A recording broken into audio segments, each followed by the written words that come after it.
Metal Gear. 2 words, 3 syllables, a lot of impact. So, let's talk about Metal Gear. And not for the first time, and not for the last time. Alright. I'm a huge fan of Metal Gear. And when I think about, those 2 words, I think about the series as a whole. I think about the original Metal Gear. I think about the nuclear capable bipedal tank that we know as Metal Gear in all its iterations, right? I think about all that. And of course, you can't help but think about Metal Gear Solid. That was the game that got me firmly into the series. Um, and so yeah, let's get into it because like I think about Metal Gear and I think about the story, I think about the characters, the voice work, the music, the gameplay, whether we're talking about sneaking around or the awesome boss fights. It's great across the board. So yeah. And when it comes to that sneaking part, I think about how there's just like math across the board. And I can't help but think about math, right? Because of course it's me. But I think about how there's math in the way that you're moving around, right? Like keeping track of your location, the location of the guards. Then there's math in how fast you're moving, whether you're sneaking around slowly, trying to be very, very careful, or maybe you're just jetting to this area or that area real quick, right? This spot, that spot, right? Um, but no matter what the case is, you're dealing with math here, and the same with like concerning yourself with sound, right? And then you're using your weapons, both lethal and non-lethal, um, and there's math and the resource management and like using those, but also just math at every level, and I dig that. One of the big things with the gameplay, in addition to the sneaking around, is like the boss fights, and those are pretty cool. You have to develop some strategies, use your resources, and there's math in that too.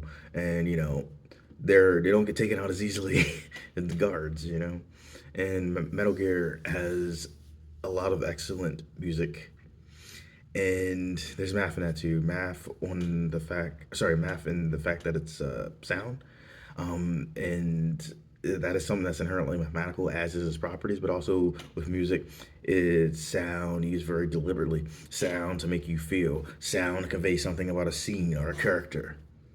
There's math across the board, and how sound is used with music, how music is used in the game.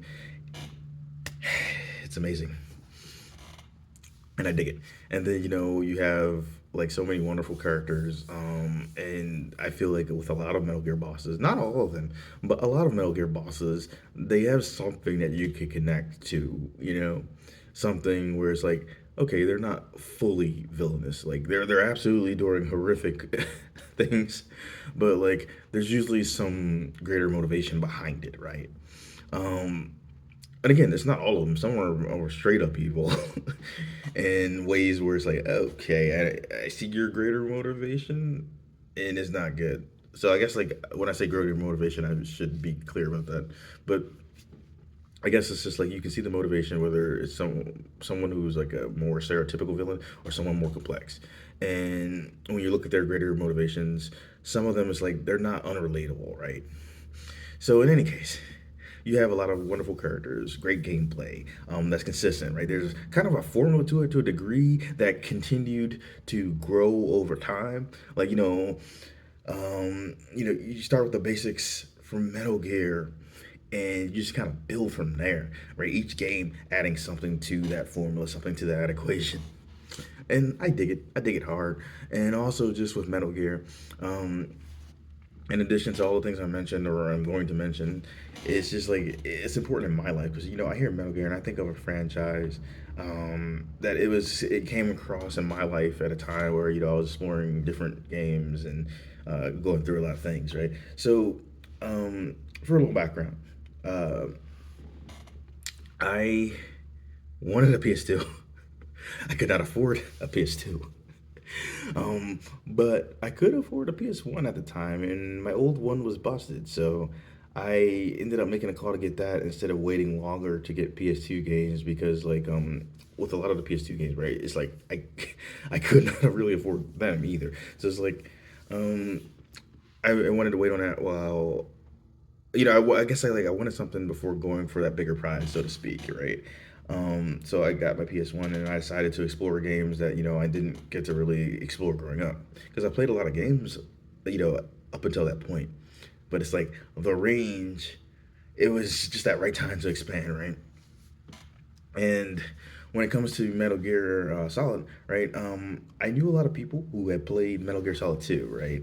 That were big fans of that, and I just seen some things about it on the internet, and also some old like gaming shows like X Play. That was the time, and so I knew about it, and I actually had a friend who played the monologue for for Solid Snake towards the end, so I got to hear that. And there was no major spoilers. It was just like an inspirational moment, from Snake to writing his speech, and that was cool. So one day, I go into GameStop once upon a time, and I come across like Metal Gear Solid. And I'm like, okay, so that's the first one. And of course, there was other games before that, but I didn't know that till later. So I see Metal Gear Solid, and it looks interesting. It's like, yeah, cool. Like I can dive in, and I get there and I started playing, and it's like, whoa! It is dripping with atmosphere, right? Like the music was on point, the gameplay was on point. It had this unique look and feel, and everything just gelled so very well together. And then I dug the story. I dug the voice work. I dug so many like iconic lines, and I connected with it on a deeper level too. Because like a lot of characters in that game are struggling with a sense of purpose, which is incredibly relatable, right? And for me, uh, at that time, of course, I was thinking about those things too. All right, like I'm thinking about purpose, thinking about life, and I was dealing with some depression. That was my like, as far as I know, my first go with it. Um, and that's something that hasn't gone away, but I have developed tools and resources to deal with that. Um, but back then, right, I didn't know about any of that, and I was also dealing with a good degree of nihilism, like good grief, and that's something again that never really goes away fully. But I have graduated it into existentialism for the most part. But I bring that up because I was at a point in my life where I was exploring different games and different stories, different worlds, and here comes this game that is like a blast of like to play. And it also just happened to really connect well to where I was at in my life because there's themes of depression, nihilism, and just figuring out your larger purpose in that game. And I like the idea that throughout that like Snake, he was depressed after all the stuff with Big Boss, and so he pretty much just he comes out of retirement due to the events of Metal Gear Solid, and so over the course of the game, there is like a nihilistic thread, between like the villains, sure, but it's with Snake to a degree, and over the course of that game, working with Merle, working with Otacon, and coming to terms with some stuff regarding Gray Fox and Campbell. He like kind of graduates into existentialism from his nihilism, and it's kind of interesting because like a lot of the villains don't really get there. They don't um, really push things together, so to speak, right? Like because they're dealing with a lot of the same things. They're trying to figure out their lives, and they go to extremes. And so it's like it was a fascinating look to see how these different characters are dealing with some things that I was dealing with. Like there's an air of relatability throughout, and so I dig it. I dig it hard. And Metal Gear is one of my favorite series of all time, and Metal Gear Solid is like it's one of the most pivotal games for me. One of the most pivotal things because it connected in some big ways, and it didn't like cure anything because it's not the kind of thing to me that you can be cured of, right? My battles rage on, but like I said, I developed tools, I developed resources, and at that time, playing something that I could so thoroughly connect to, it did help.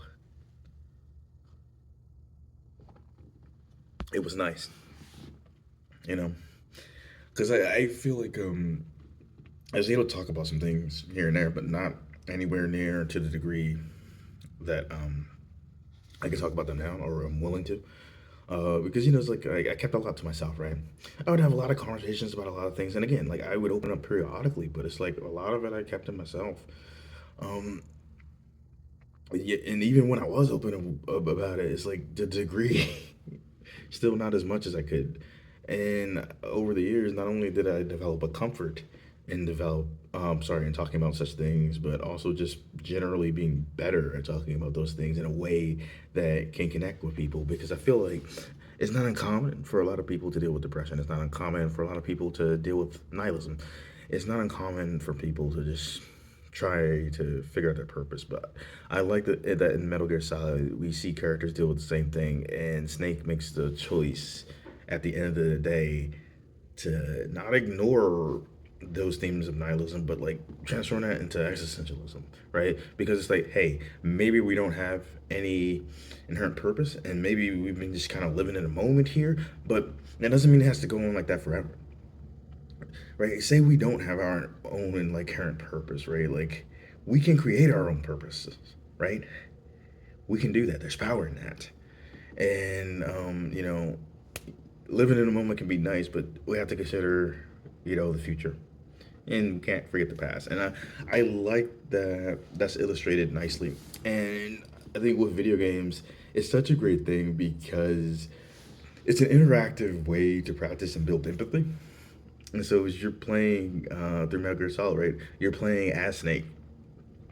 You're like literally in his shoes, and like that's how it is with video games in general, right? You're literally playing in someone else. Sorry, you're literally in someone else's shoes. You're growing as they grow.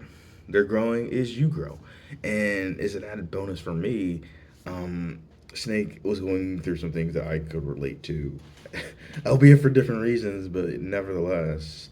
Um, he was going through some things, as was the villains, and it's just cool to see all that. So when I hear Metal Gear, those two words, those three syllables, when I hear Metal Gear, I think about a lot.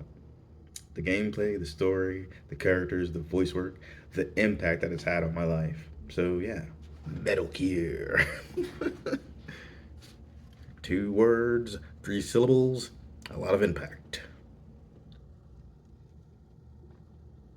And there's like probably so much more I could say about that, but I'll just say like you know, if you haven't played Metal Gear Solid, you should play some of those games, and you should definitely hear the music. Professor Prime out.